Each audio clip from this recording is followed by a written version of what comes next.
Everyone, welcome back to our channel a pinch of love by Lakshmi. എല്ലാവരും സുഖമായിട്ടിരിക്കാമെന്ന് വിശ്വസിക്കുന്നു. അപ്പോൾ ഇന്നത്തെ വീഡിയോയിൽ ഞാൻ നിങ്ങളായിട്ട് ഷെയർ ചെയ്യാൻ പോകുന്നത് ഞാൻ യൂസ് ചെയ്യുന്ന കാച്ചി എണ്ണയുടെ റെസിപ്പി ആട്ടോ. അപ്പോൾ നമുക്ക് വീഡിയോയിലോട്ട് കിടക്കാം. അതിന് മുൻപ് നിങ്ങൾ ആദ്യമായിട്ടാണ് ചാനൽ കാണുന്നെങ്കിൽ ചാനൽ ഇഷ്ടപ്പെട്ട സബ്സ്ക്രൈബ് ചെയ്യാൻ മറക്കരുത്. കൂടാതെ ബെൽ ഐക്കണും കൂടി പ്രസ് ചെയ്താൽ ഇനി ഞാൻ ചെയ്യുന്ന വീഡിയോസിൻ്റെ നോട്ടിഫിക്കേഷൻസ് നിങ്ങൾക്ക് വരുന്നതാണ്. അപ്പോൾ നമുക്ക് നേരെ നമ്മുടെ എണ്ണയുടെ പ്രിപ്പറേഷനിലോട്ട് കിടക്കാം.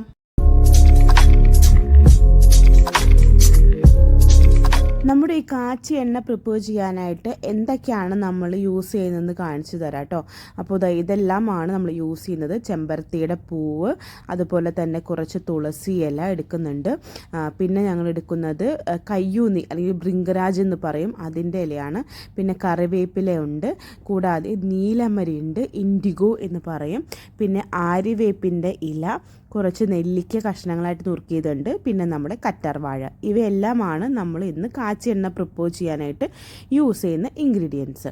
ഇനി ഇതെങ്ങനെയാണ് നമുക്ക് അരച്ചെടുക്കുന്നതെന്ന് കാണാം. നമുക്ക് കുറച്ച് പോർഷൻസ് എടുത്ത് അലോവേരയും കൂടി ചേർത്തിട്ട് വേണം നമ്മൾ അരച്ചെടുക്കാനായിട്ട്. അരയ്ക്കുമ്പോൾ ഒരു തുള്ളി വെള്ളം പോലും ഉപയോഗിക്കരുത്. അതിന് വേണ്ടിയിട്ടാണ് നമ്മൾ കറ്റാർവാഴ അല്ലെങ്കിൽ അലോവേര യൂസ് ചെയ്യുന്നത്. അപ്പോൾ ഈ എല്ലാ കൂട്ടുകളും കൂടി നന്നായിട്ട് ഒന്ന് അരച്ചെടുത്ത് എടുക്കണം.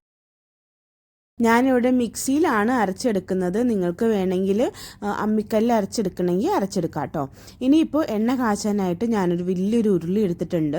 ഇനി ഈ ഉരുളിയിലോട്ട് നമുക്ക് എണ്ണ ഒഴിച്ച് ഒന്ന് ചൂടാക്കി എടുക്കാം. അപ്പോൾ ഞാൻ ജസ്റ്റ് ആദ്യം തന്നെ ഉരുളി ഒന്ന് ചൂടാക്കുകയാണ്, എന്നിട്ടാണ് അതിലേക്ക് എണ്ണ ഒഴിച്ച് കൊടുക്കുന്നത് കേട്ടോ. അപ്പോൾ ഇതിൽ ഏകദേശം ഞാൻ 1.5 ലിറ്ററോളം വെളിച്ചെണ്ണ, നല്ല ശുദ്ധമായ നമ്മുടെ വീട്ടിൽ തന്നെ ഉണ്ടാകുന്ന, പറമ്പിലുണ്ടാകുന്ന തേങ്ങയിൽ നിന്ന് ആട്ടിച്ച് വെളിച്ചെണ്ണ കേട്ടോ.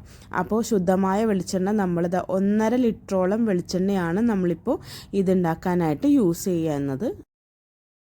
ഇനി നമ്മൾ അരച്ച് വച്ചിരിക്കുന്ന കൂട്ട് നമ്മൾ ഈ വെളിച്ചെണ്ണയിലോട്ട് ഇട്ട് കൊടുക്കുക കേട്ടോ. അപ്പോൾ ഇട്ടുമ്പോൾ പ്രത്യേകം ശ്രദ്ധിക്കണം, നമ്മൾ പതുക്കെ വേണം ഇടാനായിട്ട്, അല്ലെങ്കിൽ ചിലപ്പോൾ എണ്ണ തെറിച്ച് നമ്മുടെ മേത്തേക്കൊക്കെ വീഴാനുള്ള സാധ്യതയുണ്ട്.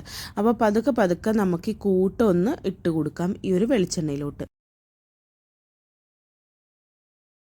നമ്മളെപ്പോഴും എണ്ണ കാച്ചുന്നതിന് മുൻപ് ഉഴിഞ്ഞിടുക എന്നുള്ളതുണ്ട് കേട്ടോ. അതായത് ഈ എണ്ണ ഉപയോഗിച്ചിട്ട് വേറെ ആർക്കും ഒരു ബുദ്ധിമുട്ടുകളോ ദോഷങ്ങളോ ഒന്നും വരരുത്, ആരും കണ്ണ് വയ്ക്കരുത്, എല്ലാവർക്കും ഈ എണ്ണ ഉപയോഗിച്ച് നല്ലത് മാത്രം വരണേ എന്ന് പ്രാർത്ഥിച്ചുകൊണ്ട് നമ്മൾ അടുത്തുള്ള അമ്പലങ്ങളിലോ അല്ലെങ്കിൽ നമ്മുടെ കുടുംബക്ഷേത്രത്തിലോ ഒക്കെ വേണ്ടി വഴിപാട് നമ്മൾ ഉഴിഞ്ഞ് ഇടാറുണ്ട് കേട്ടോ. എന്നിട്ട് ഇനിയാണ് നമ്മുടെ മെയിനായിട്ടുള്ള കാച്ചെണ്ണയുടെ പ്രോസസ്സ് വരുന്നത്. അതായത് ഇളക്കൽ. അതായത് ഏകദേശം ഒരു മണിക്കൂർ 1.5 മണിക്കൂറോളം ഇത് പാകമാവുന്നത് വരെ നമ്മൾ കൈയെടുക്കാതെ ഇളക്കിക്കൊണ്ടിരിക്കണം. ആ ഇളക്കലിൻ്റെ ഗുണത്തിലാണ് ശരിക്കും പറഞ്ഞാൽ ഈ ഒരു ഹെർബ്സ്, ഈ ഒരു നമ്മൾ അരച്ചെടുത്ത എല്ലാ ഇലകളുടെയും പൂക്കളുടെയൊക്കെ ഗുണങ്ങൾ ശരിക്കും ആ ഒരു എണ്ണയിലോട്ട് വരുള്ളൂ കേട്ടോ. നമ്മുടെ ചാനൽ കണ്ടിട്ട് കുറേ ആൾക്കാർ, നമ്മുടെ ഫ്രണ്ട്സ് ആയാലും റിലേറ്റീവ്സ് ആയാലും സബ്സ്ക്രൈബേഴ്സ് ആയാലും ഒരുപാട് പേര് നമ്മുടെ അടുത്ത് എണ്ണ കാച്ചി കൊടുക്കാമോ എന്ന് ചോദിക്കുന്നുണ്ട്. കാരണം പലരും ടൗണിലൊക്കെ താമസിക്കുമ്പോൾ നമ്മൾ യൂസ് ചെയ്യുന്ന പോലെ ഈ ഇലകളൊക്കെ ഫ്രഷ് ആയിട്ട് അവർക്ക് കിട്ടണമെന്നില്ല കേട്ടോ ഈ എണ്ണ പ്രിപ്പയർ ചെയ്യാനായിട്ട്. അപ്പോൾ പലരും ചോദിക്കാറുണ്ട് എണ്ണ കാച്ചി കൊടുക്കാമോ എന്നുള്ളത്. അപ്പോൾ നമ്മൾ അടുത്തുള്ള ആൾക്കാർക്ക് നമ്മൾ ചെറിയ 100 ml കുപ്പിയിലാക്കി കൊടുക്കുന്നുണ്ട്. പക്ഷെ നമ്മൾ പുറത്തേക്ക് സെയിലായിട്ടില്ല. കാരണം അതാക്കണമെങ്കിൽ നമുക്ക് കുറച്ച് പ്രോസസ്സ് ഉണ്ട്. അതിൻ്റെ ലൈസൻസ് എടുക്കണം, പിന്നെ അതുപോലെ അതിൻ്റെ പാക്കേജിങ്ങും അതിൻ്റെയൊക്കെ നമ്മൾ നോക്കാനുണ്ട്. അപ്പോൾ ഹോപ്പ് അടുത്ത് തന്നെ നമുക്ക് അത് മാർക്കറ്റിൽ നമ്മുടെ എണ്ണ ഇറക്കാൻ പറ്റുമെന്ന് വിചാരിക്കുകയാണ്. എല്ലാവരെയും സപ്പോർട്ട് കൊണ്ട് നമുക്ക് ഇറക്കാൻ പറ്റുമെന്ന് വിശ്വസിക്കാം കേട്ടോ. അപ്പോൾ നമ്മൾ ഇളക്കൽ നമ്മളിപ്പോൾ കണ്ടിന്യൂ ചെയ്തുകൊണ്ടിരിക്കുകയാണ്. ഞാനും അമ്മയും മാറി തന്നെ ഇളക്കുന്നുണ്ട് കേട്ടോ. അതിൻ്റെ ഒരു പാകം എത്തണം. അപ്പോൾ പാകം എത്തേണ്ട സമയമാകുമ്പോൾ ഞാൻ പറഞ്ഞു തരാം എങ്ങനെയാണ് നമ്മൾ പാകം മനസ്സിലാക്കുക എന്നുള്ളത് ഞാൻ പറഞ്ഞു തരാം കേട്ടോ. നമ്മൾ മലയാളികളുടെ മുടിയുടെ രഹസ്യം ഈ ഒരു കാച്ചി എണ്ണ തന്നെ ആവും എന്നാണല്ലേ. കാരണം ഇതിൽ ചേർക്കുന്ന ഓരോ ഔഷധ ചെടികളുടെയും ഗുണങ്ങൾ നമ്മുടെ മുടിക്കായാലും നമ്മുടെ ശരീരത്തിലും ആരോഗ്യത്തിനൊക്കെ അത്രയേ ഗുണപ്രദമായ ഒന്നാട്ടോ. നമ്മൾ നീലമരി ആയാലും ഒക്കെ നമ്മൾ മുടി കറുപ്പാക്കാൻ, കാരണം ഇപ്പോൾ എല്ലാവരും ഫേസ് ചെയ്യുന്നൊരു പ്രശ്നമാണ് അകാല നര എന്നുള്ളത്. അത് മാറാനായിട്ട് ഏറ്റവും അടിപൊളിയായിട്ടുള്ള നാച്ചുറലായിട്ടുള്ള ഇൻഗ്രീഡിയൻസ് ആണ് നീലമരിയും നെല്ലിക്കയും. അതുപോലെ തന്നെ നമുക്ക് തുളസി ചേർക്കുകയാണെങ്കിൽ നമുക്ക് നീർക്കെട്ട് വരുന്ന പ്രശ്നം, അതുപോലെ തന്നെ മുടിയിലുണ്ടാകുന്ന പെയിൻ, ഈര് ശല്യങ്ങളൊക്കെ മാറാൻ പറ്റും.